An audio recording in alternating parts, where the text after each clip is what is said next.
talk about this defense. The defense really has a big problem defending deep throws. And what's interesting is this really didn't pop up until the last 2 weeks. We saw it against Kansas City, but that felt like a one-off because it's Kansas City. But most of the year, the Niners' pass rush and run defense have been so good that teams are so afraid to try to get the ball down the field that they just basically call a bunch of screen passes and dinks and dunks and checkdowns. And Trevarius Ward was talking about it this week. He said, our job is so easy because we know the ball's coming out quick. We know there's going to be a bunch of quick throws, and we can drive on those quick throws and not worry about getting beat deep. Well, what happens if the Niners pass rush isn't dominating that day? Like today, no sacks. And not just no sacks, but wildly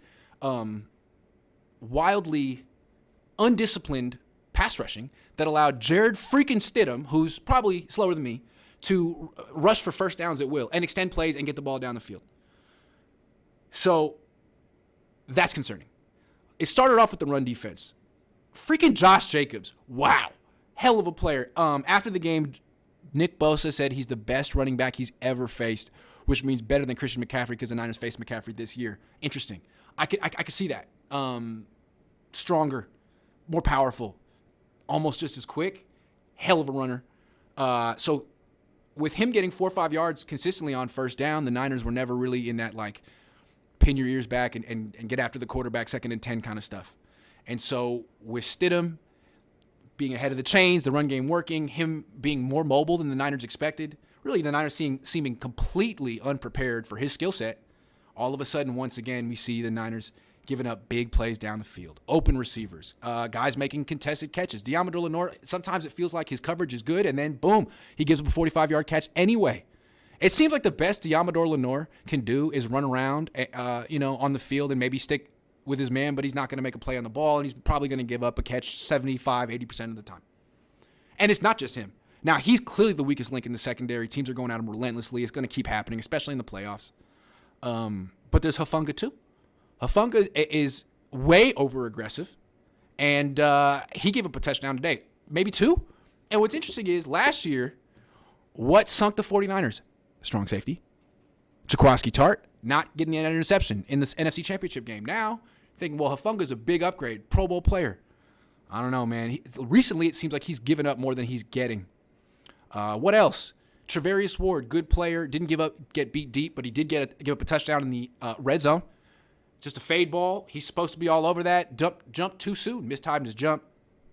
Tashawn Gibson, super clutch interception at the end. Also gave up a long catch to Darren Waller. And it's like, what happened on the play was, I think the Niners showed man-to-man coverage across the board with the blitz, single high safety. And at this point, Jared freaking Stidham is looking at across the field being like, man, I love all my matchups. I got Waller on Gibson. I got freaking Devontae Adams on Diamador Lenore. Like, where do I want to go? And it doesn't seem like Tashawn Gibson can cover quality wide receiver, tight ends man-to-man. So what D'Amico can do is just keep calling zone and hope that the ball won't go over the top anymore and they'll stop giving up explosive plays. But is that going to work against Patrick Mahomes or Josh Allen or Jalen Hurts, just a steady diet of zone coverage? Probably not. Probably got to play some man coverage every once in a while to switch it up. And right now, the Niners can't match up with premium weapons. And if you think about it, the Niners haven't faced premium weapons this year.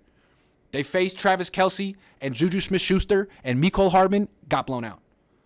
They faced Miami, but Jalen Waddle didn't play in that game. They had Tyreek Hill. Had a good game, but Miami didn't play well. And that offense is super overrated.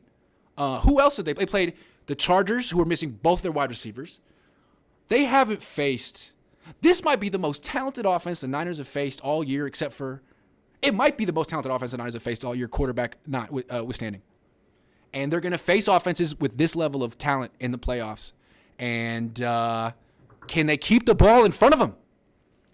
When Robert Saleh was the coordinator here, say what you want about Robert Saleh. A lot of people think D'Amico's better than him. One thing Robert Saleh was really good at was not giving up the freaking deep throw.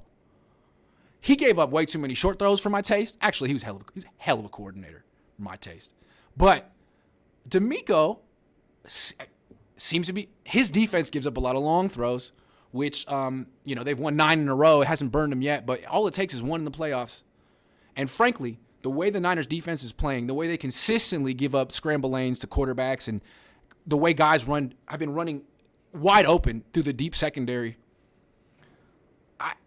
I wonder how this defense is going to fare when they face Jalen Hurts or Josh Allen.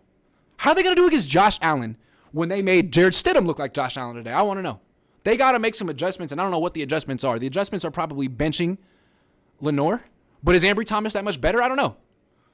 I don't see how it could be worse. And what's weird is last year, they benched Lenore for Thomas, and Thomas was an upgrade. He made big plays in the playoffs, had interceptions down the field. Lenore's getting roasted, and the Niners won't go to Ambry Thomas. They might want to think that. Maybe they should call up Jaquiski Tartt. Just maybe. Also, they got to get Jimmy Ward back on the tight ends, man. He's too good. It seems like, depending on the opponent, today, Waller's better than Hunter Renfrow. Put Jimmy Ward on freaking Waller. If they play the Chiefs in the Super Bowl, Kelsey's better than Juju. Jimmy should be on Kelsey. I don't know. It feels like that's an easy adjustment DeMeco can make. Put Jimmy Ward on someone better. Stop wasting him on slot receivers who aren't going to do much.